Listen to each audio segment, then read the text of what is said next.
ខ្ញុំសូមច្រៀងពីបទជូនគឺបទទី1អាល័យដល់ច័ន្ទជានិច្ចបទហ្នឹងខ្ញុំច្រៀងលេងនៅពួកម៉ាក់ចំកាលគេថាអីបងឯងដូចជាមានរឿងអីនៅណាបងខ្ញុំនិយាយដោយត្រង់ទៅអត់ទេនេះជា inspiration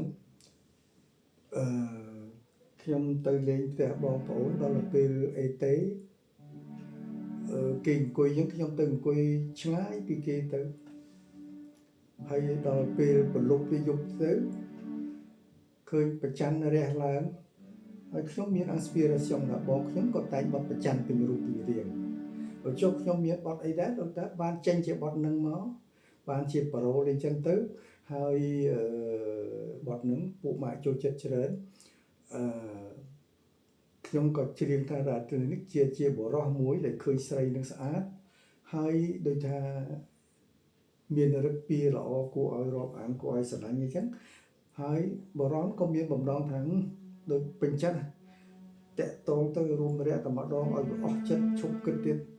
ដល់ទៅពេលបានតាក់តងទៅរួមរយៈទៅវាមិនមែនអស់ចិត្ត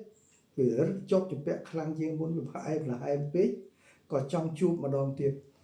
ដល់ទៅពេលចង់ជួបម្ដងទៀតពេលហ្នឹងប្រច័នរះទៅបំភ្លឺនៅភពផ្សេងមួយទៀតហើយអស់បានជួបហើយបរោះហ្នឹងក៏ឃើញប្រច័នរះពីចងាយនៅភពផ្សេងក៏នឹកឃើញថាអូប្រច័នហ្នឹងឥឡូវទៅបំភ្លឺនៅភពផ្សេងមួយទៀតហើយក៏ចេះតែសម័យនឹកឃើញថាកាលដែលជួបគ្នាពីរនាក់ណាហើយ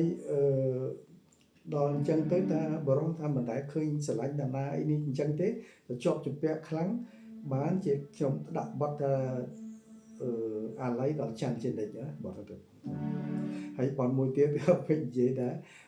បទលុយបទគេទេខ្ញុំយកមកតែងសម្រួលជាប្រុសដើម្បីច្រៀងលេងបងប្អូនស្ដាប់ទៅនឹងនៅពងនៅក្នុងទាំងអស់បងអរគុណអ្នកស៊ីបកគូ